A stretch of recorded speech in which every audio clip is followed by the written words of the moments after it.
നമസ്കാരം. അനിഷ്ടമായ വാർത്തയ്ക്കെതിരെ കേസെടുത്ത് വായടപ്പിക്കാനുള്ള ഭരണകൂടത്തിന്റെ ശ്രമം തുടങ്ങിയിട്ട് നാൾ ഏറെയായി. അതങ്ങ് കേന്ദ്രത്തിൽ നിന്നായാലും കേരളത്തിൽ നിന്നായാലും.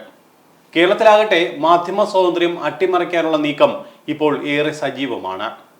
മാധ്യമ സ്വാതന്ത്ര്യത്തിനു വേണ്ടി എന്നും നിലകൊള്ളുന്ന പ്രസ്ഥാനം എന്ന് അവകാശപ്പെടുന്ന CPM ആണ് ഇത്തരം നീക്കങ്ങൾക്ക് പിന്നിൽ എന്നത് ഏറെ ഞെട്ടിക്കുന്നതും.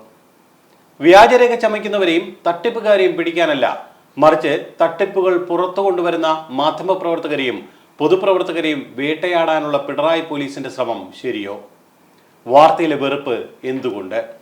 ദാസ്യപ്പണി എടുത്താലേ മാധ്യമപ്രവർത്തനം മുന്നോട്ട് കൊണ്ടുപോകാൻ കഴിയൂ എന്നാണോ? മോദിക്കാലത്ത് മാധ്യമ സ്വാതന്ത്ര്യം തെക്കോട്ടെടുക്കുന്നേ എന്ന് വിലപിച്ചവരെ നിങ്ങൾക്ക് ഇപ്പോൾ എന്ത് പറ്റി? സർക്കാർ വിരുദ്ധമായി ക്യാമ്പയിൻ ചെയ്താൽ ഇനിയും പൂട്ടുമെന്ന് ഭീഷണിപ്പെടുത്തുന്ന ഭയത്തിൽ ജനാധിപത്യത്തിന്റെ നാലാം തൂണിന് എന്ത് പ്രസക്തി? അനിഷ്ടമായ വാർത്തയുടെ ഉറവിടം തേടി പോലീസ് ഇറങ്ങിയാൽ കേരളത്തിലെ മാധ്യമ പ്രവർത്തനം എവിടെയെത്തും? കേരളത്തിലെ മാധ്യമ സ്വാതന്ത്ര്യം അട്ടിമറിക്കുകയാണോ? ചീഫ് എഡിറ്റേഴ്സ് കോളം വിലയിരുത്തുന്നു.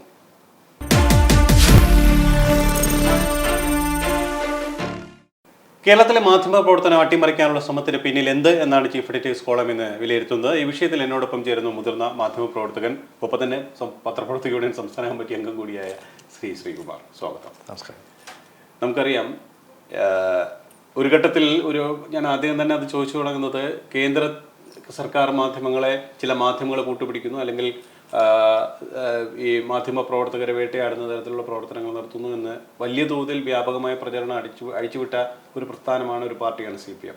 പക്ഷെ ഇപ്പോൾ കേരളത്തിൽ അത്തരം പ്രവർത്തനങ്ങൾ നടത്താൻ CPM മുന്നിട്ട് നിൽക്കുന്നു എന്നുള്ളൊരു പരാതി, അല്ലെങ്കിൽ അത്തരം പ്രചരണം വളരെ സജീവമാണ്. എന്തുകൊണ്ടാകാം ഇത്തരമൊരു ഈ മാധ്യമങ്ങളെ വേട്ടയാടാനുള്ള ഇത്തരമൊരു ശ്രമങ്ങൾക്ക് പിന്നിലെന്നാണ് താങ്കൾ വിലയിരുത്തിയിട്ടുള്ളത്? അല്ല, കേന്ദ്ര ഗവൺമെൻറ് മാധ്യമങ്ങളെ വേട്ടയാടുന്നു എന്നായിരുന്നില്ല CPM അതുപോലുള്ള പ്രതിപക്ഷ കക്ഷികളും അടുത്ത കാലം വരെ പറഞ്ഞിരുന്നത്. മാധ്യമങ്ങളെല്ലാം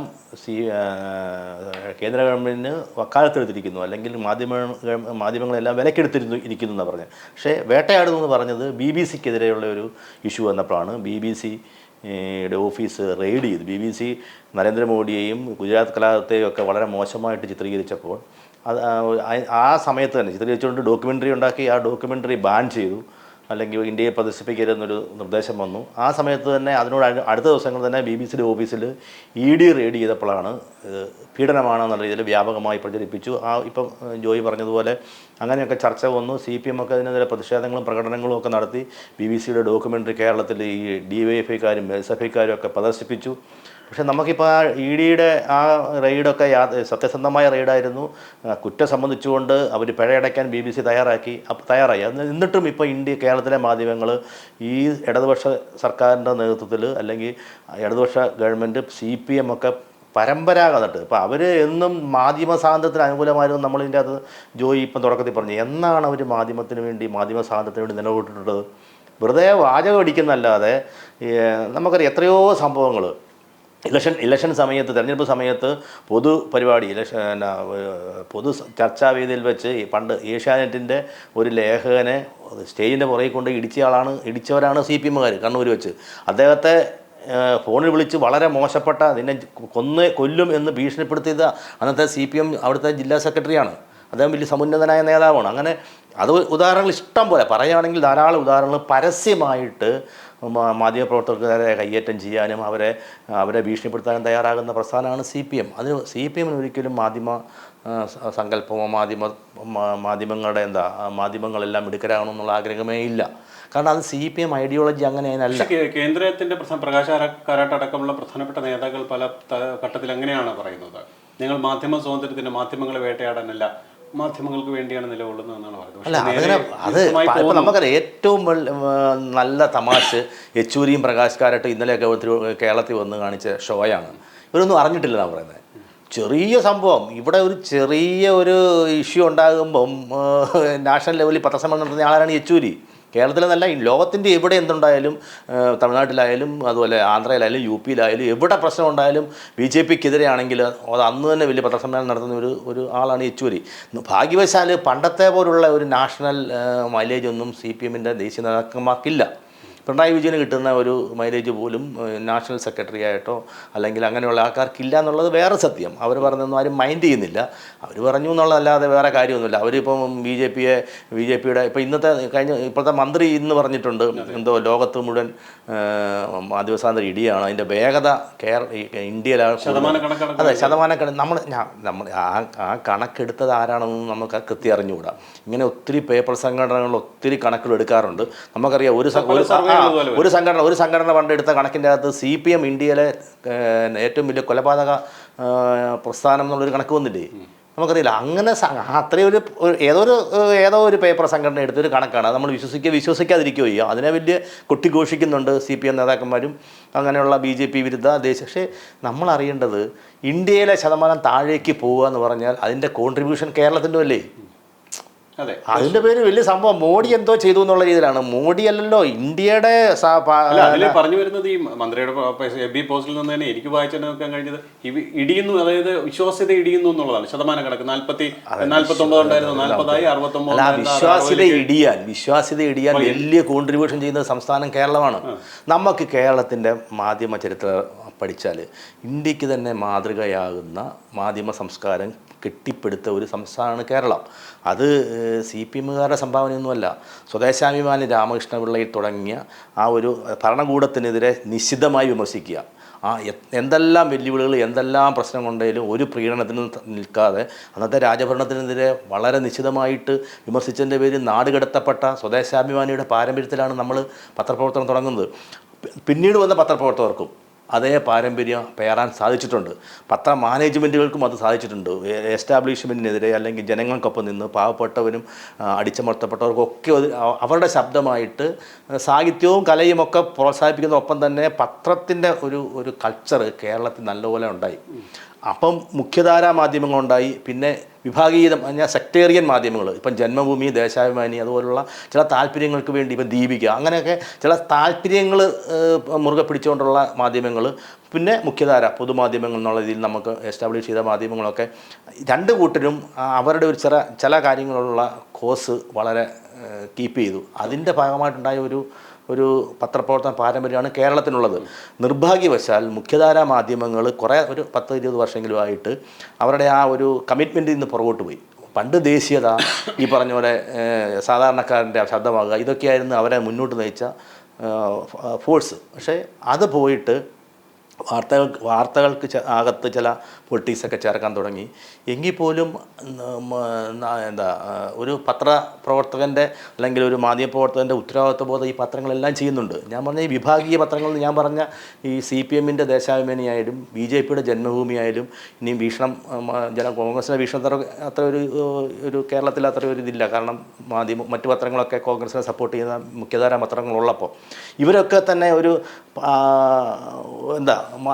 സ്റ്റാൻഡേർഡ്, ഒരു മാധ്യമപ്രവർത്തകൻ്റെ സ്റ്റാൻഡേർഡ് കീപ്പ് ചെയ്യുകയും അതിൽ നിന്ന് വാർത്തകൾ ജനങ്ങൾ വിശ്വസിക്കുകയും അതിനോടുള്ള ഭരണകൂടങ്ങൾ റിയാക്ട് ചെയ്യുകയും ചെയ്തിരുന്നു. ദേശാഭിമാനി വന്ന ഒരു വാർത്തയ്ക്കെതിരെ പാർലമെൻറ്റ്, നിയമസഭയിലും അതുപോലുള്ള മറ്റ് വേദികളിലൊക്കെ രാഷ്ട്രീയമായിട്ട് മറുപടി പറയാൻ അന്നത്തെ രാഷ്ട്രീയ നേതാക്കന്മാർ സാധിച്ചിട്ടുണ്ട്, പറഞ്ഞിട്ടുണ്ട്. ജന്മം വീഴുന്ന വാർത്ത നിയമസഭയിൽ ചർച്ചയായിട്ടുണ്ട്, അതിനെക്കുറിച്ചുള്ള നടപടി എടുത്തിട്ടുണ്ട്. ഭരണപക്ഷം പ്രതിപക്ഷം ആരായാലും അതിനെക്കുറിച്ചുള്ള ഇതുണ്ടാക്കിയിട്ടുണ്ട്, അതിൻ്റെ റിയാക്ഷൻ ഉണ്ടാക്കിയിട്ടുണ്ട്. അതാണ് മാധ്യമപ്രവർത്തനം. അതിന് പകരം ആ വാർത്ത എഴുതുന്നവരെ ഇത്രയും മാധ്യമങ്ങളും ഇത്രയും മാധ്യമ സംസ്കാരമുള്ള സംസ്ഥാനത്ത് ഒരു വാർത്ത എഴുതുന്നതിൻ്റെ പേരിൽ എഴുതുന്നയാളെ ചോദ്യം ചെയ്യാൻ പോവുക അല്ലെങ്കിൽ അയാൾക്ക് കേസെടുക്കുക എന്ന് പറഞ്ഞാൽ വളരെ നിർഭാഗ്യകരമെന്നേ പറയാൻ പറ്റുള്ളൂ. നമുക്ക് ED BBC ചോദ്യം ചെയ്തത് വാർത്തയുടെ പേരിലായിരുന്നില്ല. അവിടെ എന്ത് ചെയ്തു? അവിടെ അവർ പൈസ അടച്ചില്ല അല്ലെങ്കിൽ അവർ ടാക്സ് വെട്ടിച്ചു എന്നുള്ള കേസാണ്. നമുക്ക് വേണമെങ്കിൽ അത് വേറെ വളഞ്ഞു പിടിച്ച് പറയാം ഇതിൻ്റെ പേരിൽ അത് ചെയ്തു എന്നുള്ളത്. അങ്ങനെ പോലുമല്ലല്ലോ ഇവിടെ ഇപ്പോൾ റീസെൻ്റായിട്ട് ഏഷ്യാനെറ്റിൻ്റെ ലേഖിക്കെതിരെ കേസെടുത്തിരിക്കുന്നത് അവർ വേറെ ഏതെങ്കിലും കേസിൻ്റെ പേര് ഈ ഒരു വിഷയം വെച്ചിട്ട് വേറെ കേസിൻ്റെ പേരിൽ പറഞ്ഞാൽ നമുക്ക് എന്തെങ്കിലും ചെയ്യാം. ഇതല്ല, ഇത് നേരെ വാർത്ത എഴുതിയതിൻ്റെ പേരിൽ, അത് സത്യമോ തെറ്റോ എന്ന് പറഞ്ഞു. എൻ്റെ അഭിപ്രായത്തിൽ വാർത്ത അവരെങ്ങനെ ചെയ്താലും വാർത്ത എഴുതിയതിൻ്റെ പേരിൽ ഒരു പത്രപ്രവർത്തകരെ ചോദ്യം ചെയ്യാൻ പറ്റില്ല. അതാണ് പറയുന്ന ഈ CPM ഇതിനെ ന്യായീകരിക്കുന്നത് എങ്ങനെയാണ്? അതായത് ചില തെറ്റായ കാര്യങ്ങൾ പ്രചരിപ്പിക്കുക, അത് വ്യാഖ്യാനിച്ചുകൊണ്ട് ചർച്ച നടത്തുക, ഇത്തരം കാര്യങ്ങളൊന്നും ഞങ്ങൾക്ക് അംഗീകരിക്കാൻ കഴിയില്ല, അങ്ങനെ ഉണ്ടെങ്കിൽ അത് ഈ തരത്തിൽ തന്നെ പോകുമെന്നൊരു ഭീഷണിയാണ് ഇപ്പോഴും മുന്നോട്ട് വെക്കുന്നത്. അത് ശരിയാണ്. അല്ലല്ല, അത് ഞങ്ങൾ അതിലൊക്കെ ധാർഷ്ട്യമാണ്. അതൊന്നും കേരളം ഇതിലും വലിയ ധാർഷ്ട്യക്കാരെ കണ്ടിട്ട് പുറംകാലം കൊണ്ടൊടിച്ച ഒരു രാജ്യമാണ് കേരളം. അടിയന്തരാവസ്ഥയൊക്കെ നമ്മൾ കണ്ടതല്ലേ. അപ്പോൾ അതൊന്നും ഇവിടെ വിലപ്പോകത്തില്ല. പിന്നെ രണ്ടാമത്തെ കാര്യം, ഇവിടെ നമ്മൾ ഇപ്പം കേന്ദ്ര ഗവൺമെൻറ്റാണ് എല്ലാവരും പറയുന്നത്, നമ്മൾ മാധ്യമപ്പോൾ നമ്മുടെയൊക്കെ നമുക്കറിയാമല്ലോ, നമ്മളൊക്കെ രണ്ടുപേരും യൂണിയനിൽ ആക്റ്റീവാണ്, നമുക്കറിയാം. നമ്മുടെ ഇടയിൽ തന്നെ പറയുന്നതാണ് കുറേ നിയന്ത്രണങ്ങളൊക്കെ സോഷ്യൽ മീഡിയയ്ക്ക് വരണം, പല പല നിയന്ത്രണങ്ങൾ വേണം. നമ്മൾ പത്രപ്രവർത്തകർ തന്നെ നമ്മുടെ ഫോറത്തിലൊക്കെ പറയുന്നതാണ് നമ്മൾ ചെയ്യുന്ന പലതും ഇങ്ങനെയല്ല വേണ്ടത്. പക്ഷേ അതിനൊന്നും ഒരു റെഗുലേഷൻ കൊണ്ടുവരാനൊന്നും നമുക്ക് സാധിച്ചിട്ടില്ല. കേന്ദ്ര ഗവൺമെൻറ് ഇപ്പോഴും നേരത്തെയും എല്ലാ ഗവൺമെൻറ്റുകളും പറയാറുണ്ട് ഞങ്ങൾ ഇതിനൊക്കെ നിയന്ത്രണം കൊണ്ടുവരും, അല്ല ഇതിന് ബില്ല് കൊണ്ടുവരും എന്നൊക്കെ പറയുന്നുണ്ടെങ്കിലും നമ്മളെല്ലാം കൂടി അതിനെ എതിർക്കും. പൊതുമാധ്യമങ്ങളും മുഖ്യധാരാ മാധ്യമങ്ങളും എല്ലാം കൂടി അതിനെ എതിർത്തുകൊണ്ട് അതിനെ തോപ്പിക്കുന്ന ഞാൻ ഗവൺമെൻറ്റുകൾ ഏത് ഗവൺമെൻറ് വന്നാലും അതിനെ നമ്മൾ ബ്ലോക്ക് ചെയ്യുന്ന ഒരു കൾച്ചർ നമുക്കുണ്ട്. അത് ശരിയോ തെറ്റെന്നുള്ളത് കാലം തെളിയിക്കും. ഇതിനൊക്കെ വേണ്ടേ, അല്ലെങ്കിൽ എന്തെങ്കിലുമൊക്കെ ഒരു റെഗുലേഷൻ അല്ലെങ്കിൽ എന്തെങ്കിലും ഒരു നിയന്ത്രണമൊക്കെ വേണ്ടെന്നുള്ളത് വേറെ കാര്യം. നമുക്ക് സോഷ്യൽ മീഡിയയിൽ ഇങ്ങനെ വരുന്നു, അതിനൊക്കെ അതവിടെ നിൽക്കട്ടെ. അതിനെക്കുറിച്ച് ജനങ്ങൾ എന്താ പറഞ്ഞാലും ഇപ്പം മുഖ്യധാരാ മാധ്യമങ്ങളിൽ വരുന്ന വിശ്വാസ്യത സോഷ്യൽ മീഡിയയിലെ കമൻസിനോടോ അല്ല ട്രോളിനോടോ ഒന്നും ജനങ്ങൾ അത്ര കാര്യമായിട്ട് എടുക്കുന്നില്ല. പിന്നെ അങ്ങ് പ്രചരിപ്പിക്കുക, അങ്ങനെ ഒരു അസത്യങ്ങൾ ഇങ്ങനെ ഒരു വഴിക്ക് പോകും. അതിനെതിരെ നിയമ നടപടി എടുക്കാൻ ഇപ്പോഴും വകുപ്പുകളുണ്ട്. എടുത്തെത്രയോ ധാരാളം പേരല്ലേ. ഇപ്പോൾ ഷം പറഞ്ഞവരുണ്ട്, കോടതി കയറിയവരുണ്ട്. നമ്മുടെ ഒരു ഇന്ത്യയിലെ ഏറ്റവും വലിയ രാഷ്ട്രീയ പാർട്ടിയുടെ ഏറ്റവും സമുന്നതനായ നേതാവിന് അദ്ദേഹത്തിൻ്റെ MP സ്ഥാനം പോയതും ഇങ്ങനെ ഒരു കമൻറ്റ് മീഡിയയിലൂടെ വന്നപ്പോഴാണ്. അപ്പം അതിനൊക്കെ ഇഷ്ടം പോലെ ഉണ്ട്. ഇപ്പം വേറെ നമുക്കറിയാം പലരും ഇപ്പം കോടതി കയറുന്നുണ്ട്. അതൊക്കെ അവിടെ നിൽക്കുമ്പോൾ ഇവിടെ അതല്ലല്ലോ സംഭവം. ഇവിടെ ഒരു കേസുമായി ബന്ധപ്പെട്ട ഒരു വാർത്ത വരുന്നു. ആ വാർത്ത പോലീസ് ഉദ്യോഗസ്ഥനാണ് കൊടുത്തതെന്ന് പറഞ്ഞ് പോലീസ് ഉദ്യോഗസ്ഥനെ സസ്പെൻഡ് ചെയ്യുന്നു ഒരിതുമില്ലാതെ. ആ വാർത്ത ആദ്യമായിട്ട് കൊടുത്ത പത്രത്തിൻ്റെ ലേഖകന്മാരുടെ അവരുടെ ഫോട്ടോഗ്രാഫറുടെ ക്യാമറയും ഫോണും ഒക്കെ പിടിച്ചു വെക്കുന്നു. വേറെ ഒരു എക്സ്ക്ലൂസീവ് വാർത്ത എഴുതിയ ഒരു കേസുമായി ബന്ധപ്പെട്ട വാർത്ത എഴുതിയ ആളെ ചോദ്യം ചെയ്യുന്നു. ഇപ്പം CPMൻ്റെ വിദ്യാർത്ഥി സംഘടനയുടെ ഒരു നേതാവ് അയാളുടെ പേരിൽ ഉയർന്ന ഒരു വിവാദം, ഒരു വ്യാജരേഖാ വിവാദം റിപ്പോർട്ട് ചെയ്ത് മാത്രമേ ചെയ്തുള്ളൂ. എന്ത് ഗൂഢാലോചന? നമുക്ക് അങ്ങനെയാണെങ്കിൽ നമുക്ക് ഇപ്പോൾ ഈ തിരുവനന്തപുരം മേയർ ഈ സീറ്റിലിരിക്കുമോ? തിരുവനന്തപുരം മേയർ ഇതുപോലെ തന്നെ വ്യാജരേഖ ഉണ്ടാക്കി അവരെ കത്ത് കൊടുത്തിട്ട് എത്രയോ ദിവസം കേരളം ചർച്ച ചെയ്തു. ആരെയും അറസ്റ്റ് ചെയ്തോ? കാട്ടാക്കട ഒരു വിദ്യാർത്ഥി യൂണിയൻ നേതാവ് ജയിക്കാത്തയാളെ തോപ്പിച്ചു പോയി വ്യാജരേഖ ഉണ്ടാക്കിയിട്ട് യൂണിവേഴ്സിറ്റി യൂണിയൻ കൗൺസിലിലേക്ക് മത്സരിക്കാൻ പോയി. അപ്പം 37 പേരുടെ അംഗത്വം പോയതല്ലാതെ ഒന്നും സംഭവിച്ചില്ല. അയാൾ ഇപ്പോഴും അവിടെ SFIയുടെ നേതാവായിട്ട് നിൽപ്പുണ്ട്, പ്രിൻസിപ്പൾ അവിടെ ഇരിപ്പുണ്ട്. അപ്പോൾ അങ്ങനെയുള്ള അതൊക്കെ അതിലൊന്നും വ്യാജരേഖ കേസില്ല. ഇത് CPM ഇത് ചങ്ങലയ്ക്ക് ഭ്രാന്തി പിടിച്ചൊന്നും ചെയ്യാമെന്ന് പറഞ്ഞ പോലെ ഇവരെന്തോ ഞങ്ങൾക്ക് തേർഡ് ടൈമും വരും, ഞങ്ങൾ തന്നെയാണ് ഒരു ശരിക്കും പറഞ്ഞാൽ കേരളീയർ ഇത് പഠിക്കേണ്ടതാണ്. കമ്മ്യൂണിസം പോലെ ലോകം ചവിട്ടി. ഇതിൽ പറയുന്നൊരു ന്യായം, ഈ ആർഷോ ഒരു പരാതി കൊടുത്തു. അപ്പോൾ ആ പരാതിയുടെ അടിസ്ഥാനത്തിൽ അന്വേഷിക്കുന്നു എന്ന് പറഞ്ഞൊരു മറുന്യായം കൊണ്ടുവന്ന് ഇത്തരം മാധ്യമപ്രവർത്തകരെ വേട്ടയാടാൻ നടക്കുന്ന അതാണ് ഞാൻ പറഞ്ഞത്. ഒരു കാരണവശാലും മാധ്യമപ്രവർത്തകരെ ഈ ആർഷോ അല്ല പിണറായി വിജയനാണ് പരാതി കൊടുത്തതെങ്കിൽ പോലും ഒരു മാധ്യമപ്രവർത്തകനെ ഇങ്ങനെ ചോദ്യം ചെയ്യാൻ പറ്റൂല. ആ വാർത്തയ്ക്കടെ ബേസിച്ച് ഞാൻ പറഞ്ഞ അയാൾ വേറൊരു കേസിൽ ഈ ഒരു വിഷയം മനസ്സിലെത്തിക്കൊണ്ട് വേറൊരു കേസ് കുത്തിപ്പൊക്കിക്കൊണ്ട് വരികയാണെങ്കിൽ ദാറ്റ്സ് ഓക്കെ. ഇതൊരു വാർത്തയാണല്ലോ, ഇത് പബ്ലിക് മുഴുവൻ കണ്ട വാർത്ത. ഇതിലെന്താ ക്രൈം? എന്ത് ഗൂഢാലോചന?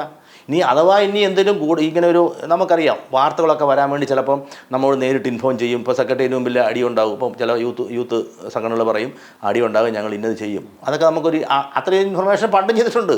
അല്ലെങ്കിൽ ഞങ്ങളവിടെ കല്ലെറിയും, ടിയർ ഗ്യാസ് കൂട്ടും, അങ്ങനെയൊക്കെ പറയാറുള്ളൂ. അതൊക്കെ ഇനിയും ചെയ്യാനൊക്കില്ല. കാരണം അതെല്ലാം ഗൂഢാലോചനയാണ്. ആ വാർത്ത കൊടുത്താൽ ഇങ്ങനെയായിരിക്കും. നമുക്ക് ഈ അതാണ് മാധ്യമ സ്വാതന്ത്ര്യം. അങ്ങനെ ഉണ്ടെങ്കിൽ പോലും അത് സംരക്ഷിക്കാനുള്ള സ്വാതന്ത്ര്യമാണ് മാധ്യമ സ്വാതന്ത്ര്യം. നമുക്കറിയാമല്ലോ ഇവിടുത്തെ ഈ കമ്മ്യൂണിസ്റ്റുകാരെല്ലാം ബഹളം വെച്ചല്ലോ സിദ്ദിഖാപ്പ് എന്ന് പറഞ്ഞ ഒരാൾക്ക് വേണ്ടി. നമ്മൾ നിർഭാഗ്യവശാൽ നമ്മുടെ യൂണിയനും അദ്ദേഹത്തിനൊപ്പം ഞാനോട് യോജിപ്പില്ല. യൂണിയൻ്റെ ആ നിലപാട് യോജിക്കാത്ത ആളാണ് ഞാൻ. കാരണം അത് കേസാണ്, പത്രപ്രവർത്തനവുമായി ബന്ധപ്പെട്ട കേസല്ലായിരുന്നത്. അത് പത്രപ്രവർത്തകനാണ് അദ്ദേഹം, പത്രപ്രവർത്തക യൂണിയൻ ഭാരവാഹിയായിരുന്നു. പക്ഷേ അത് UP നടന്ന വേറൊരു ക്രൈമിൽ മറ്റ് പോപ്പുലർ ഫ്രണ്ട് പോലുള്ള ആൻറ്റി സോഷ്യൽ അല്ല നമ്മുടെ ഇന്ത്യയുടെ സുരക്ഷയ്ക്കും അല്ലെങ്കിൽ ഇന്ത്യക്ക് ഭീഷണിയായ ചില എലമെൻസിനോടൊപ്പം യാത്ര ചെയ്തപ്പം വേറൊരു കേസിൽ പിടിച്ചതാണ്. ആ കേസിൽ പിടിച്ചിട്ട് അതിൻ്റെ പേരിൽ എന്തോ ഒരു ബഹളമായിരുന്നു. ഇവിടുത്തെ ഇടതുപക്ഷ പ്രസ്ഥാനങ്ങളൊക്കെ നടത്തിക്കൊണ്ടിരിക്കുന്നത്. എന്തോ BJP സർക്കാർ അയാളെ കൊല്ല. നമ്മൾ ഈ പറഞ്ഞ ന്യായമാണെങ്കിൽ അതിനെ മിണ്ടാൻ പറ്റുമോ? അതുമല്ല ഇവിടെ നടന്നത്. അവിടെ പത്രപ്രവർത്തനത്തിൻ്റെ പേരിൽ അയാൾ ഒരിക്കൽ പോലും പത്രപ്രവർത്തകനാണ്, പക്ഷേ അദ്ദേഹം ആ ക്രൈം ചെയ്തിരിക്കുന്നത് പത്രപ്രവർത്തനത്തിൻ്റെ ഒരു ഇതിലല്ലല്ലോ. പത്രപ്രവർത്തനത്തിൽ റിപ്പോർട്ട് ചെയ്യാൻ പോയതിനോ അല്ലെങ്കിൽ എന്തെങ്കിലും വാർത്ത ശേഖരിക്കുന്നതിൻ്റെ ഭാഗമായിട്ടല്ല അദ്ദേഹം ചെയ്തത്. പിന്നെ പറയാം. പക്ഷേ സിദ്ദിഖാപ്പൻ്റെ കാര്യത്തിൽ അങ്ങനെയല്ല മാധ്യമ ലോകം ചർച്ച ചെയ്തതെന്നുള്ള കാര്യം നമ്മൾ ഈ സമയം ഒന്ന് ശ്രദ്ധിക്കണമെന്ന് തോന്നുന്നു. കാരണം താങ്കൾ പറഞ്ഞതുപോലെ വേറൊരു കാര്യമാണെങ്കിൽ കൂടി ഒരു മാധ്യമപ്രവർത്തകന്റെ നിലയിൽ പ്രവർത്തിച്ചപ്പോൾ അദ്ദേഹത്തെ ഗൂഢാലോചനയിൽ പെടുത്തി എന്നുള്ളതാണ് പറയുന്നത്. അല്ല, അതല്ല നമ്മൾ അവിടെ അദ്ദേഹം ഗൂഢാലോചനയല്ലോ. അയാളെ സംഭവത്തിൽ ഏതെങ്കിലും കേസിലോട്ട് ഗൂഢാലോചനയിൽ പെടുത്തുകയായിരുന്നില്ല. ഇദ്ദേഹം പോകണ്ടാത്ത സ്ഥലത്ത് ഇദ്ദേഹം വാണ്ടഡായിട്ടുള്ള ആൾക്കാരോടൊപ്പം സഞ്ചരിക്കുമ്പോൾ അയാളെ UP പോലീസ് തടഞ്ഞു നിർത്തി അറസ്റ്റ് ചെയ്താണ്. ആ ടീമിനെ അറസ്റ്റ് ചെയ്യുമ്പോൾ ഇയാളും ആ കൂട്ടത്തിലുണ്ട്. ചോദ്യം ചെയ്തപ്പോൾ ഇയാൾക്ക് ഇന്നത്തെ റോളുണ്ട്. ഇദ്ദേഹം റിപ്പോർട്ട് ചെയ്യാനല്ല പോയത്. ആ ഇൻസിഡൻറ്റിൽ ഇന്ത്യയിലുള്ള എല്ലാ മാധ്യമപ്രവർത്തകരും ഓൾമോസ്റ്റ് നാഷണൽ മീഡിയയുടെ എല്ലാവരും പോയി റിപ്പോർട്ട് ചെയ്തിട്ട് ഒരാഴ്ചയോടെ കഴിഞ്ഞാണ് ഇദ്ദേഹം അവിടെ പോകുന്നത്, പ്രശ്നമെല്ലാം കഴിഞ്ഞിട്ട്. അപ്പം അത് പോയതിൻ്റെ പിന്നെ നമ്മളിപ്പോൾ ആ വിഷയം അതല്ല ഞാൻ പറഞ്ഞത്. അത് ഗൂഢാലോചനയല്ലല്ലോ. അതിൽ പോലും ഇവിടെ ബഹളം വെച്ചത് ഇപ്പം പറഞ്ഞാൽ ഈ ഇടതുപക്ഷക്കാർ ബഹളം വെച്ചു, അത് വലിയ സംഭവമാണ്, മോഡി സർക്കാർ എന്താ ചെയ്യാൻ പോകുന്നു. അതൊക്കെ വേറൊരു കേസാണ്. അത് UP ഗവൺമെൻറ് എടുത്ത കേസാണ്. ആ കേസിൽ ട്രയൽ നടന്നുകൊണ്ടിരിക്കുന്നു. ഇവിടെ അതൊന്നും അല്ല പ്രശ്നം. ഇവിടെ ഒരു വാർത്ത ഏറിയതിൻ്റെ പേരിലാണ്, അല്ലെങ്കിൽ ഒരു പോലീസ് ഉദ്യോഗസ്ഥനോട് ഒരു വാർത്തയുടെ സോഴ്സ് അറിഞ്ഞിട്ട് അത് എക്സ്ക്ലൂസീവായി വാർത്ത കൊടുത്തതിൻ്റെ പേരിൽ അങ്ങനെ എല്ലാവരും ചെയ്യുമല്ലോ. അങ്ങനെയുള്ളവരൊക്കെ നമുക്ക് കേസിൽ പെടുക്കുകയാണെങ്കിൽ നാളെ പത്രപ്രവർത്തനം അനിഷ്ടമായ ഒരു വാർത്തയുടെ ഉറവിടം തേടിയാണ് ഇപ്പോൾ പോലീസ് ഇങ്ങനെ മാധ്യമപ്രവർത്തകരുടെ പിന്നിൽ നടക്കുകയാണ്. എന്തായാലും നമുക്ക് അതുമായി ബന്ധപ്പെട്ട കൂടുതൽ വിശേഷങ്ങളിലേക്ക് വരാൻ ഒരു ചെറിയ ഇടവേളയാണ്.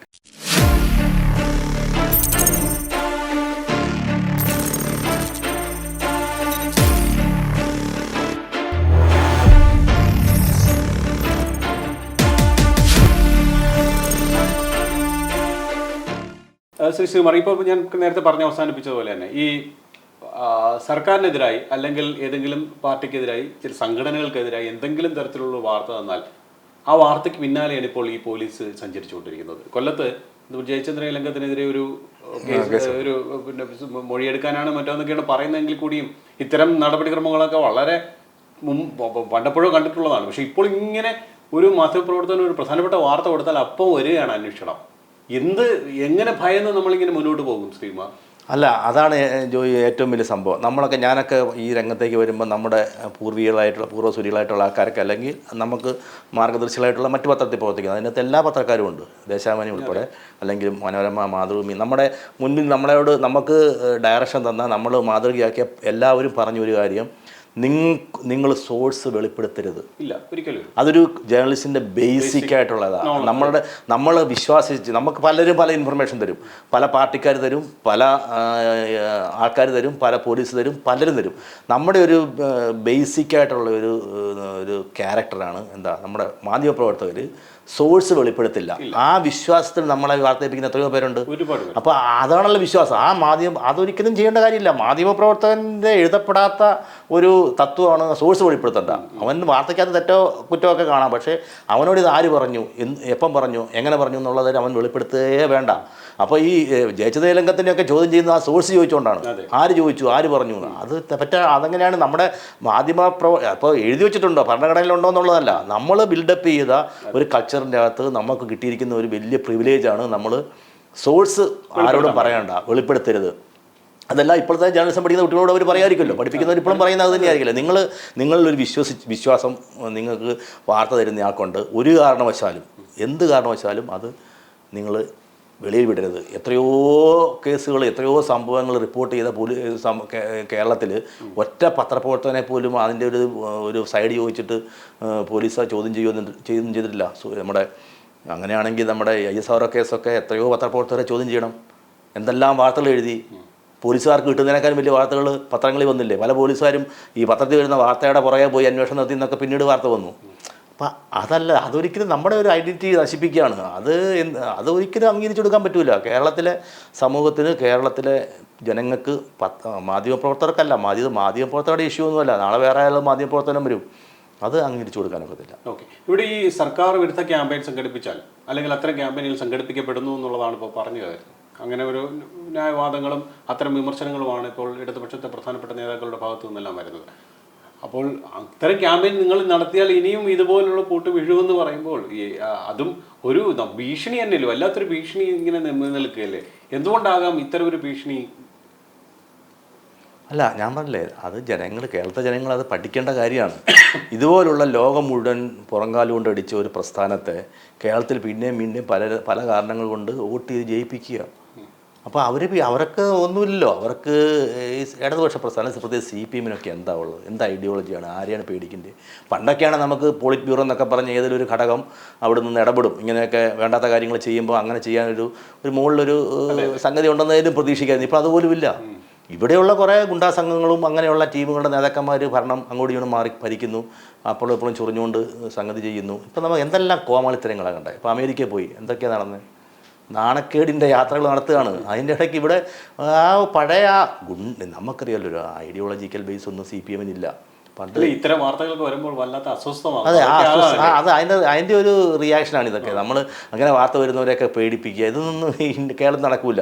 അങ്ങനെ കുറേ ഓശാന പാടുന്ന ഒരു ക്യാരക്ടർ ഇല്ലാത്ത ആൾക്കാർ പാർട്ടി ഇത്തരം ഭീഷണി മുന്നോട്ട് വെച്ചാൽ ഈ മാധ്യമ പ്രവർത്തകരെല്ലാം ഒന്ന് ഭയപ്പെടുമെന്നൊരു അത് നമുക്കറിയാമല്ലോ. നമ്മുടെ കേരളത്തിലെ മാധ്യമപ്രവർത്തകരിൽ ഒരു 80% ഇടതുപക്ഷ മനസ്സുള്ളവരാണ്, അല്ലെങ്കിൽ CPM വേണ്ടി കാര്യങ്ങൾ ചെയ്യുന്നവരാണ്. അവർക്ക് പോലും അംഗീകരിക്കാൻ പറ്റില്ല. നമ്മൾക്കറിയാം, ഈ കഴിഞ്ഞ ദിവസം ഈ പ്രശ്നം ഉണ്ടായപ്പോഴത്തേനും സോഷ്യൽ മീഡിയയിലും ഫേസ്ബുക്കിലും ഒക്കെ ഈ ഇടതുപക്ഷത്തിന് വേണ്ടി മാത്രം അവരുടെ അവരുടെ സഖാക്കന്മാരെന്ന രീതിയിൽ പ്രവർത്തിച്ചുകൊണ്ടിരുന്ന, ഈ മനസ്സുകൊണ്ട് പ്രവർത്തിച്ചുകൊണ്ടിരുന്ന തലമുതിർന്ന പത്രപ്രവർത്തകരും ഇതിനെ എതിർത്തുകൊണ്ട് എഴുതുകയാണ്. അവർ പോലും അസ്വസ്ഥരാകുകയാണ് ഈ സംഗതി കണ്ടിട്ട്. ഇത് CPM എന്തിനായി ചെയ്തതെന്ന് ചോദിച്ചാൽ അവരുടെ ഗുണ്ടായിസം കാണിക്കുക. ഗുണ്ടകൾക്ക് എന്തിനാണെന്ന് അറിയുണ്ടോ? ഗുണ്ടായിസാണ് CPM നയിക്കുന്നത്. അങ്ങനെ ഗുണ്ടാ നേതാക്കന്മാർ മാത്രമേ ഉള്ളൂ ഇന്ന് CPM പറഞ്ഞു കൊടുക്കാൻ ആരുമില്ല. അതാണ് പ്രശ്നം. ഗോവിന്ദൻ മാഷൻ വലിയ ആളെന്നൊക്കെ ഇങ്ങനെ പറഞ്ഞു, പുള്ളി ഇവരുടെ മുമ്പിൽ ഒന്ന് നിഷ്പ്രഭനായി നിൽക്കുകയാണ്. എന്തൊക്കെ വിവരക്കേടാണ് ഓരോ ദിവസം പറഞ്ഞുകൊണ്ടിരിക്കുന്നത്. ദേശീയ നേതൃത്വം ഉണ്ടോ? പിണറായി വിജയൻ മാത്രമേ ഉള്ളൂ ഇന്ന് കേരളത്തിൽ, ഇന്ത്യയിലെ CPM. Communist party of India മാർക്സിസ്റ്റിന് ഒരേ ഒരു ദൈവമേ ഉള്ളൂ. അദ്ദേഹത്തിന് എന്തും കാണിക്കാം. ലോകബാങ്കിനെതിരെ കരിയോലൊഴിച്ചവരാണ്. ഇന്ന് ലോകബാങ്കിന് മുമ്പിൽ പോയി തെണ്ടാൻ നിൽക്കുവാണ്.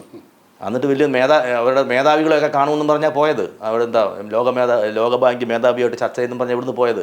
മേധാവി ഒരു ഇന്ത്യൻ വംശജനാണ്, അയാൾ ആ ഭാഗത്തേക്ക് വന്നില്ല. 4-5 ലെവൽ താഴെയുള്ള ഏതോ ഉദ്യോഗസ്ഥയ്ക്ക് കൈ കൊടുത്തിട്ട് ഇന്ത്യക്കാരായ കുറേ ജീവനക്കാരോട് ഇന്നിപ്പം ചായ കുടിച്ചിട്ട് പോയി. അതാണ് ഇന്നലെ അവിടെ നടന്നത്. എന്നിട്ട് വലിയ സംഭവം പറയാണ്. മറ്റേ കേരള സഭയുടെയൊക്കെ ചരിത്രം നമ്മൾ കണ്ടതല്ലേ. ഇപ്പോൾ ക്യൂബയിലേക്ക് പോയിരിക്കുകയാണ്. അവിടുന്ന് ആരോഗ്യം, കായികം എന്നൊക്കെ ഇവിടെ ഉണ്ടോ സഹായിക്കാമെന്നുള്ള എഗ്രിമെൻ്റ് ആയെന്നൊക്കെ പറഞ്ഞ് റിലീസുകൾ ഇങ്ങനെ വന്നുകൊണ്ടിരിപ്പുണ്ട്. പക്ഷേ ഇത്രയും ഫൂളിഷ്നെസ് ഒക്കെ കാണിക്കുമ്പോൾ ഇവിടെ ഗുണ്ടായുസവും കാണിക്കുകയാണ്. അതേപോലെ ഇത്തരം കാര്യങ്ങളെല്ലാം വളരെ ഗംഭീരവുമായി ഞങ്ങൾ ചെയ്യുമ്പോൾ അതൊന്നും കൊടുക്കാതെ ഈ കസേരയെ പറ്റിയും മറ്റൊക്കെ വാർത്ത കൊടുത്ത് ഞങ്ങളെ അപമാനിക്കുന്നു എന്നാണ്. അല്ല, അങ്ങനെ പറഞ്ഞിട്ട് കാര്യമില്ല. ഇവർക്ക് ഇഷ്ടമുള്ള വാർത്ത കൊടുക്കാനല്ലല്ലോ. ഇവർ ഗൗരവമെന്ന് പറയുന്ന അല്ലെങ്കിൽ പ്രചരിപ്പിക്കുന്ന വാർത്തയൊക്കെ വെറും തരിയുടെ വാർത്തയാണെന്നല്ലേ നമുക്ക് കണ്ടുകൊണ്ടിരിക്കുന്നത്. എന്ത് ഗൗരവം? ക്യൂബയിൽ പോയിട്ട് അവിടുന്ന് എന്ത് കൊണ്ടുവരാനാണ് കേരളത്തിൽ? നശിച്ച് നാരായണക്കല്ല് പിടിച്ചൊരു രാജ്യം, അവിടുന്ന് കേരളത്തിലേക്ക് എന്ത് കൊണ്ടുവരാൻ? നമുക്ക് പിന്നെ ഒരു അഭിമാനിക്കുക അല്ലെങ്കിൽ സന്തോഷിക്കുക. ആദ്യമായിട്ട് ഒരു കമ്മ്യൂണിസ്റ്റ്, വിദേശ രാജ്യത്തുള്ള ഒരു കമ്മ്യൂണിസ്റ്റിൻ്റെ ഒരു മുഖ്യമന്ത്രി, ഒരു ഭരണത്തലവൻ, ഒരു ഭരണാധികാരി ഏതെങ്കിലും ചെറിയ പ്രദേശത്തിൻ്റെ ആട്ടെ ക്യൂബയിൽ എത്തിയിരിക്കുന്നു എന്ന് പറയാം. ആദ്യമായിട്ട് ടൈംസ് സ്ക്വയറിൻ്റെ വരാന്തയിൽ നിന്ന് ഒരു മലയാളി പ്രസംഗിക്കുന്നു. ഇങ്ങനെയൊക്കെ പറഞ്ഞ് നമുക്ക് അഭിമാനിക്കാം അല്ലെങ്കിൽ സന്തോഷിക്കാം എന്നല്ലാതെ അതുകൊണ്ട് കേരളത്തിനോ ഈ പോയവർക്ക് ഒരു ഗുണമില്ല. പോയവർക്ക് വേറെ ഗുണം വല്ലതും ഉണ്ടോ എന്ന് എനിക്ക് അറിഞ്ഞുകൂടാ. പക്ഷേ അല്ലാതെ അസ്വസ്ഥമാകുന്നത് അല്ല, അത് അങ്ങനെ അസ്വസ്ഥപ്പെട്ട് കാര്യമുണ്ടല്ലോ. അപ്പം നമ്മളിത് പറയുന്നവരെ അങ്ങനെ പറയാനുള്ള റൈറ്റ് ആണല്ലോ മാധ്യമപ്രവർത്തകർ. നമുക്ക് അതല്ല, നമ്മളത് അംഗീകരിക്കണം. നമുക്ക് മോഡിയെക്കുറിച്ചുള്ള പറയുന്ന അദ്ദേഹം മാധ്യമപ്രവർത്തകരെ ഇഗ്നോർ ചെയ്തെന്നുള്ളതാണ്. അതെന്തിനുമായിട്ട് അദ്ദേഹം ഇഗ്നോർ ചെയ്യുന്നു. അദ്ദേഹം കൂടെ അമേരിക്കയിലോ അല്ലെങ്കിൽ വിദേശങ്ങളോ പോകുമ്പോൾ കൂടെ പോകുന്നില്ല, പണ്ടുള്ളവർ ചെയ്തവരെ പോകുന്നില്ല, പത്രസമ്മേളനങ്ങൾ നടത്തുന്നില്ല. ഇതും രണ്ട് ഡിഫറൻ്റാണ്. നമ്മൾ അദ്ദേഹത്തെ ഏതൊരു ഇന്ത്യൻ പ്രധാനമന്ത്രി നരേന്ദ്രമോദിയെ അറ്റാക്ക് ചെയ്തതുപോലെ ഇന്ത്യയിൽ ഒരു രാഷ്ട്രീയ നേതാവിനെയും മാധ്യമങ്ങൾ അറ്റാക്ക് ചെയ്തിട്ടില്ല. അത് നമുക്ക് എല്ലാവർക്കും അംഗീകരിക്കാവുന്ന കാര്യമാണല്ലോ. എല്ലാ മാധ്യമങ്ങളും ഇപ്പോഴാണ് പിന്നെ പ്രധാനമന്ത്രിയായിട്ട് ഇംഗ്ലീഷ് മാധ്യമങ്ങളൊക്കെ അദ്ദേഹത്തിനൊപ്പം നിൽക്കുന്നതൊക്കെ നമ്മൾ പിന്നെ പറയുന്നു, പ്രത്യേകിച്ച് ഈ എല്ലാവരും പറഞ്ഞു നടക്കുന്നു. പക്ഷേ ഗുജറാത്ത് മുഖ്യമന്ത്രി ആയിരുന്നപ്പോഴും അതിനുശേഷവും ഇലക്ഷൻ നിൽക്കുമ്പോഴത്തേനും ഏറ്റവും കൂടുതൽ അറ്റാക്ക് ഏറ്റ ഒരു രാഷ്ട്രീയ നേതാവാണ് നരേന്ദ്രമോദി. അതേപോലെ അതിൻ്റെ പേരിൽ അങ്ങനെ ഒരു രാഷ്ട്രീയ ആരോപണം ഉന്നയിച്ചതിൻ്റെ പേരിലോ അല്ലെങ്കിൽ അങ്ങനെ ഒരു പ്രശ്നത്തിൻ്റെ പേരിൽ ഏതെങ്കിലും മാധ്യമപ്രവർത്തകനെതിരെ എന്തെങ്കിലും കേസ് എടുത്തിട്ടുണ്ടോ? ലൈംഗിക പീഡന കേസിൽ 1-2 മീ ടു ഇഷ്യൂ എന്നപ്പം കേസെടുത്തിട്ടുണ്ടാകും. ഇതുപോലെ BBC-ക്കെതിരെ കേസെടുത്തിട്ടുണ്ടാകും. തീവ്രവാദികളോടൊപ്പം സഞ്ചരിക്കവേ പിടിക്കപ്പെട്ട പത്രപ്രവർത്തകനെതിരെ കേസെടുത്തിട്ടുണ്ടാകും. കേന്ദ്ര ഗവൺമെൻറ് അല്ല, അതായത് സംസ്ഥാന ഗവൺമെൻറ് എടുത്തിട്ടുണ്ടെങ്കിൽ പോലും അല്ലാതെ BJP ഭരിക്കുന്ന സ്റ്റേറ്റിൽ എവിടെയാണ് മാധ്യമപ്രവർത്തകരെ കേസെടുത്തിട്ടുള്ളത്? പിന്നെ ഇവിടെ മഹാരാഷ്ട്രയിലും അല്ലെങ്കിൽ കർണാടകയിലുമൊക്കെ മാധ്യമപ്രവർത്തകർ വെടിയേറ്റ് മരിച്ചതാണ് പിന്നീട് BJP-യുടെ അല്ലെങ്കിൽ സംഘപരിവാറിൻ്റെ നെഞ്ചത്തോട്ട് കയറുന്നത്. ഈ 2 സംസ്ഥാനം അന്നേരം ഭരിക്കുന്നത് കോൺഗ്രസ് ആണ്. BJP-ക്ക് ഒരു റോളില്ല. അറസ്റ്റ് ചെയ്തത് BJP-ക്കാരുമല്ല, ഈ സോക്കോൾഡ് ചില തീവ്രവാദി സംഘടനകളെ പോലെ പ്രവർത്തിക്കുന്ന സേനകൾ എന്നൊക്കെ പറഞ്ഞ് പ്രവർത്തിക്കുന്ന ചില സംഘടന. അപ്പോൾ അതെല്ലാം ഈ അക്കൗണ്ടിലേക്ക് കയറ്റുവാണ് BJP. എനിക്ക് ഉറപ്പ്, ഞാൻ BJP ആശയം പിന്തുടരുന്ന ആളും BJP-ക്കാരെന്ന് തന്നെ പറയാം, പത്രപ്രവർത്തകനാണെങ്കിലും എനിക്ക് ഉറപ്പ് പറയാം, BJP ഒരിക്കൽ പോലും ആശയപരമായിട്ടോ അല്ലെ സംഘടനാപരമായിട്ടോ ഒരിക്കലും മാധ്യമപ്രവർത്തകർക്കെതിരല്ല. BJP-ക്ക് വേണമെങ്കിൽ വിട്ടു നിൽക്കും, ഇഷ്ടമില്ലാത്ത കാര്യങ്ങളെ വിട്ടു നിൽക്കും. അല്ലാതെ മാധ്യമപ്രവർത്തകൻ എന്തെങ്കിലും പറഞ്ഞാൽ അതിന് കൊന്നേക്കാം അല്ലെങ്കിൽ അവരെ അങ്ങ് അറസ്റ്റ് ചെയ്ത്, അങ്ങനെ ഒരു ഐഡിയോളജി BJP-ക്ക് ഇല്ല. പിന്നെ നമ്മുടെ ഒരു പ്രശ്നം ഇപ്പോഴും നമ്മളും പറയുന്നത് കേന്ദ്രവും കേരളവും. കേന്ദ്രം എന്ത് ചെയ്യുന്ന നിങ്ങൾ പോയിന്റ് ഔട്ട് ചെയ്ത് പറ. ഏതെങ്കിലും മാധ്യമപ്രവർത്തനം നാഷണൽ ലെവലിലോ അല്ലെങ്കിൽ പ്രാദേശിക ചില പ്രധാനപ്പെട്ട ചില മാധ്യമങ്ങളെ കൂട്ടുപിടിച്ചുകൊണ്ട് BJP അജണ്ട നടപ്പാക്കാൻ ശ്രമിക്കുന്നു. അത് വേറെ വശം. അത് നമുക്ക് ഇവിടെ നിന്ന് ചെയ്തോട്ടെ. ഇവിടെ കോൺഗ്രസ് ഭരിക്കുമ്പോൾ മനോരമയെ കൂട്ടുപിടിച്ചുകൊണ്ടല്ലേ കാര്യങ്ങൾ പോലെ നടപ്പാക്കുന്നത്. അത് നമുക്ക് കുറ്റം പറയാനൊക്കത്തില്ല. അത് മിടുക്ക്, പാർട്ടി എന്നുള്ളതിൽ മിടുക്ക്, BJP-യുടെ അല്ല ആ ഭരിക്കുന്ന ആൾക്കാരുടെ മിടുക്കാണ്. മാധ്യമങ്ങളെ ഒപ്പം നിർത്തിക്കൊണ്ട് അവർക്ക് പറയാനുള്ള കാര്യങ്ങൾ മാധ്യമങ്ങളോട് പറയിപ്പിക്കുക എന്നുള്ളത് അവരുടെ മിടുക്കാണ്. മാധ്യമങ്ങൾ ദ്രോഹം നമ്മൾ കൂടെ കൂടുന്നതും ദ്രോഹം ചെയ്യുന്നതും രണ്ടുണ്ടല്ലേ. ഞാൻ ചോദിച്ചത് ഇങ്ങനെ 1-2 ഇപ്പം നമ്മളിപ്പം മീഡിയയിൽ പറയുന്നത് എന്താണ്, കേന്ദ്ര ഗവൺമെൻറ്റിനെ പോലെ കേരളത്തിലെ ഗവൺമെൻറ്റും മാധ്യമങ്ങളെ ദ്രോഹിക്കുന്നു. ഞാൻ വെച്ചാൽ കേന്ദ്ര ഗവൺമെൻറ് എവിടെയാണ് ദ്രോഹിക്കുന്നത്? നമ്മൾ അതിൻ്റെ കേസ് പറയുന്നത് ഇതൊക്കെയാണ്. സിദ്ദിഖാപ്പൻ അല്ലെങ്കിൽ മീ ടൂവിൽ 1-2 ഒരു പ്രമുഖ മാധ്യമപ്രവർത്തകനെ അറസ്റ്റ് ചെയ്തത്, BBC റെയ്ഡ്, ഇതൊക്കെ രണ്ടല്ലേ? ഇതെന്ത് ബന്ധം? അല്ല, പിന്നീട് അതിന് മുമ്പ് പറഞ്ഞുകൊണ്ടിരുന്നത് മഹാരാഷ്ട്രയിലും കർണാടകയിലും മാധ്യമപ്രവർത്തകർ വെടിയേറ്റ് മരിച്ചത്. അപ്പോൾ അവിടെ കോൺഗ്രസ് ഭരിക്കുന്നു. അതിൽ വർഷങ്ങൾക്ക് ശേഷമാണ് അറസ്റ്റ് ചെയ്തതും. തമാശ, കർണാടകയിൽ അറസ്റ്റ് ചെയ്ത് പിന്നെ BJP സർക്കാർ വരുമ്പോഴാണ് കർണാടകയിലെ പ്രതിയെ പിടിക്കുന്നത്. അത് ലോ ആൻഡ് ഓർഡർ ഇഷ്യൂ ആ രീതി കൈകാര്യം ചെയ്തതിന് അതെല്ലാം മാധ്യമ സ്വാതന്ത്ര്യത്തിൻ്റെ അക്കൗണ്ടിലോട്ട് കയറ്റിയിട്ട് BJP-യെ കുറ്റം പറയാൻ ഉപയോഗിക്കുകയാണ്. ഇപ്പം നാഷണൽ ലെവലിൽ കണക്കെടുക്കുമ്പോൾ ഈ കേരളത്തിലെ ഈ നമ്മൾ പറഞ്ഞ കേസുകളുണ്ടല്ലോ, ഇപ്പം പറഞ്ഞിരിക്കുന്ന കേസുകളിൽ ആരുടെ അക്കൗണ്ടിലാണ് പോകണേ? കർണാടകയിൽ കോൺഗ്രസ് ഭരിക്കുമ്പോൾ ഒരു മാധ്യമപ്രവർത്തകൻ കൊല്ലപ്പെട്ടു, മഹാരാഷ്ട്രയിൽ കോൺഗ്രസ് ഭരിക്കുമ്പോൾ ഒരു മാധ്യമപ്രവർത്തകൻ കൊല്ലപ്പെട്ടു. ഈ 2 അക്കൗണ്ടും നാഷണൽ ലെവലിൽ BJP-യുടെയും നരേന്ദ്രമോദിയുടെ അക്കൗണ്ടിൽ പോവുകയാണെങ്കിൽ ഇപ്പം കേരളത്തിൽ നടക്കുന്ന ഈ പ്രശ്നങ്ങളെല്ലാം ആരുടെ അക്കൗണ്ടിൽ പോകും? സെയിമല്ലേ? അതേ ഉള്ളൂ സംഭവിക്കുന്നത്. ഇവിടെ ഈ അടുത്ത കാലത്തായിട്ടെ ഒരു ചുരുക്ക പേരിൽ കളിയാക്കുന്ന തരത്തിലാണ് മാപ്ര എന്നൊക്കെ എഴുതി വെക്കുന്നത്. എങ്ങനെയാണ് ശ്രീമാർ ഈ കാര്യങ്ങളൊക്കെ? അല്ല, ഞാൻ ആദ്യമേ ഒരു 5-6 വർഷമായിക്കാണ് ഈ സോഷ്യൽ മീഡിയയൊക്കെ ലൈവ് ആകുമ്പോൾ സംഗി എന്നൊരു വാക്ക്. അപ്പോൾ ഇതിങ്ങനെ നമുക്കൊരു വിഷമം തോന്നും കാണാം. പക്ഷെ ഇതൊരു നമ്മൾ ഈ സോഷ്യൽ മീഡിയയിലെ ഷോർട്ട് ഫോമായിട്ട് കരുതിയാൽ മതി. മാധ്യമ പ്രവർത്തകർ മാപ്ര, കമ്മ്യൂണിസ്റ്റുകാർ അതിന് ഷോർട്ട് ഫോം. നമ്മളിപ്പം ഗ്രേറ്റ് GR എന്നല്ല പോലെ എഴുതുന്നത്. സോഷ്യൽ മീഡിയയിലെ ഒരു ഇതെന്നല്ലാതെ അതൊരു ഇൻസൾട്ട് ചെയ്യുന്ന വാക്കായിട്ട് നമ്മൾ നോക്കേണ്ട കാര്യമില്ല. ഞാനങ്ങനെയാണ് കാണുന്നത്. സംഘി ഓക്കെ, RSS പ്രവർത്തകരെന്നോ അല്ലെങ്കിൽ രാഷ്ട്രീയ സ്വയംസേവക സംഘം പ്രവർത്തകരെന്നോ ഒക്കെ പറയുന്നതിന് പകരം ഷോർട്ട് എഴുതാനുള്ള വാക്ക് സംഘി. അത് നമ്മൾ കമ്മി, കോങ്കി ഇങ്ങനെയൊക്കെ പറഞ്ഞോട്ടെ. അത് ആ എഴുതുന്നതിൻ്റെ ഞാനൊരിക്കൽ പോലും ഈ വാക്കുകളൊന്നും ഞാൻ ഈ വാക്കുകളൊന്നും എഴുതാറില്ല. പക്ഷേ ഞാനത് കണ്ടാൽ എനിക്കിപ്പോൾ ഒരു പ്രശ്നം എല്ലാം ഞാൻ ആ ഒരു ഷോർട്ട് ഫോം ഞാൻ ഫുള്ളായിട്ടങ്ങ് അതിൻ്റെ ആരാന്നത് മീനിങ് ഉദ്ദേശിക്കും. മാധ്യമ പ്രവർത്തകൻ മാപ്ര. അപ്പം അങ്ങനെ ചെയ്യുന്നത് ഒരു കളിയാക്കൽ എന്നുള്ള രീതിയിലാണ് അവർ ചെയ്യുന്നത്. അങ്ങനെ ഉദ്ദേശിച്ചത് തന്നെയാണ്. നമ്മളത് മൈൻഡ് ചെയ്യേണ്ട. ഓരോരുത്തരും എന്തെല്ലാം കാണിക്കുന്നു. അത് ഒരു പ്രധാനപ്പെട്ട പത്രം എഡിറ്റോറിയൽ എഴുതുന്നു. ആ എഡിറ്റോറിയൽ വളരെ വിശദമായി ഇപ്പോൾ ചർച്ച ചെയ്യപ്പെട്ടുകൊണ്ടിരിക്കുകയാണ്. ഓരോ വാർത്താ സമ്മേളനത്തിലും അല്ലെങ്കിൽ മറ്റു കാര്യങ്ങളിലുമൊക്കെ ഈ നേതാക്കൾ അത് ചൂണ്ടിപ്പിടിച്ചതാണ്. ഞങ്ങൾക്കെതിരായ ഒരു പത്രമാണ് എന്നൊക്കെ തരത്തിലാണ് അത്. ഇപ്പം ഇത്തരം സംഭവങ്ങൾ ഉണ്ടാകുമ്പോൾ ഇത്തരം എഡിറ്റോറിയൽ വരുന്നതിനെ ഇനിയും അത്തരം കാര്യങ്ങൾ കൂടുതലായി വരേണ്ടതല്ലേ? അല്ല, ഇപ്പം നമ്മൾ പറഞ്ഞ മലയാള മനോരമ എഡിറ്റോറിയലിനെ കുറിച്ചായിരിക്കുമല്ലോ. മലയാള മനോരമ കമ്മ്യൂണിസ്റ്റ് പാർട്ടിക്കെതിരാണല്ലോ എന്നും, മലയാള മനോരമ BJP-ക്കെതിരാണല്ലോ എന്നും. അതെന്താ അത്ഭുതം? അങ്ങനെ വിട്ടു അല്ല, പിന്നെ ഞങ്ങളുടെ അനുകൂലമാണെന്ന് അവർ ആഗ്രഹിക്കുന്നുണ്ടോ? അതുകൊണ്ട് ഇത് എന്നും ഞങ്ങൾക്കെതിരാന്ന് പറഞ്ഞില്ല. അവർ എഴുതിയത് എന്താണെന്ന് നോക്കിയാൽ മതി. അവർ ഈ പർട്ടിക്കുലർ കോണ്ടസ്റ്റിൽ ആ മനോരമയുടെ എഡിറ്റോറിയൽ എന്തായിരുന്നു എന്നാ പ്രശ്നം. അതിലെ ഏതെങ്കിലും വരി നമുക്ക് മാറ്റി വെച്ച് ചിന്തിക്കാൻ പറ്റുമോ? 101% ശരിയായ കാര്യങ്ങളിൽ എഴുതിയിട്ടുള്ളത്. എന്താ അവരുടെ താല്പര്യം? പബ്ലിക്കിൻ്റെ സൈഡിൽ നിന്നുകൊണ്ട് ഈ നമ്മളീ പറഞ്ഞ നമുക്കിപ്പോൾ കമ്മ്യൂണിസ്റ്റ് പാർട്ടിയോ കോൺഗ്രസോ BJPയോ മനോരമയോ ദേശാഭിമാനിയോ ജന്മഭൂമിയോ എന്നുള്ളതല്ല പ്രശ്നം. നമ്മുടെ ഈ പർട്ടിക്കുലർ ഇഷ്യൂവിൽ മാധ്യമപ്രവർത്തകൻ ഒരു വാർത്ത എഴുതിയതിൻ്റെ പേരിൽ അവനെതിരെ കേസിന് പോവുക, മാധ്യമപ്രവർത്തകൻ ഒരു വാർത്ത എഴുതിയതിൻ്റെ പേരിൽ അവനെ ചോദ്യം ചെയ്യാൻ വിളിക്കുക, അതൊരിക്കലും അംഗീകരിക്കാൻ പറ്റില്ല. അത് മനോരമ എന്നുള്ള പ്രശ്നമല്ല. ജന്മഭൂമി എഡിറ്റോറിയൽ എഴുതിയിരുന്നു. പക്ഷേ ഇത്രയും എഡിറ്റോറിയൽ കൊണ്ട് അല്ലെങ്കിൽ ഈ ഇത്തരം കാര്യങ്ങൾ കൊണ്ട് ഇപ്പോഴത്തെ ഈ ഭരണകൂടത്തിൽ നിന്നും പിന്നോട്ട് പോകില്ല എന്നുള്ള സൂചന ഉറപ്പല്ലേ? ഇവർക്ക് ഇതുപോലെ വിശ്വാസമുണ്ടോ? ഇവർക്ക് എസ്റ്റാബ്ലിഷ്മെന്റിനെ എല്ലാം തകർക്കുക. നിങ്ങൾക്ക് ഇത് അറിഞ്ഞില്ലേ, കമ്മ്യൂണിസ്റ്റ് പാർട്ടിക്ക് ഒരിടത്തും പിടിയില്ലല്ലോ. അവരുടെ ഐഡിയോളജി എന്ന് പറഞ്ഞാൽ ഇവിടുത്തെ ഭരണവ്യവസ്ഥ, ഇലക്ഷൻ കമ്മീഷൻ ആയാലും അതുപോലെ ജുഡീഷ്യറി ആയെങ്കിലും ഇപ്പം മീഡിയ ആയാലും അവരുടെ വിശ്വാസ്യത എങ്ങനെയെങ്കിലും ഇല്ലാതാക്കിയിട്ട് അരാജകത്വം ഉണ്ടാക്കിയിട്ട് കുറച്ചാളെ ഭരിക്കുക. അതാണ് കമ്മ്യൂണിസ്റ്റ് ഐഡിയോളജി. അതായത് കേരളത്തിലെ ജനങ്ങൾ വിചാരിക്കണം. ബംഗാളിലെ ജനങ്ങൾ തിരിച്ചറിഞ്ഞ് അടിച്ചോടിച്ച് വിട്ടു. കേരളത്തിലെ ജനങ്ങൾ പിന്നെ അങ്ങോട്ടും ഇങ്ങോട്ടും ഹിന്ദുത്വം മറ്റേ മറിച്ച് എന്നൊക്കെ പറഞ്ഞ് അങ്ങോട്ടും ഇങ്ങോട്ടും പല കമ്പാർട്ട്മെന്റിൽ നിന്നുകൊണ്ട് ജനങ്ങൾക്ക് ബോധമുണ്ട്. എനിക്ക് കേരളത്തെ ജനങ്ങൾ ശകലം കുറച്ചേ ബോധം. ഇത് വലിയ നമ്മളെക്കുറിച്ച് പറയുമ്പോൾ വലിയ പൊങ്ങും, അപ്പോൾ അതാ നമ്മൾ വലിയ മിടുക്കരാണ്, അതാണ് ഇതാണെന്ന്. പക്ഷേ നമ്മുടെ പൊളിറ്റിക്കൽ സെൻസ് വളരെ കുറവാണ്. അടിയന്തരാവസ്ഥയ്ക്കെതിരെ ഇന്ത്യ മുഴുവൻ അടിയന്തരാവസ്ഥയുടെ ദുർഭരണത്തിനെതിരെ ആഞ്ഞടിച്ചപ്പം കേരളത്തിൽ മുഴുവൻ വോട്ടും കൊടുത്തത് കോൺഗ്രസിനാണ്, അറിയാമല്ലോ. അതുപോലെ തിരിച്ചും വന്നിട്ടുണ്ട്.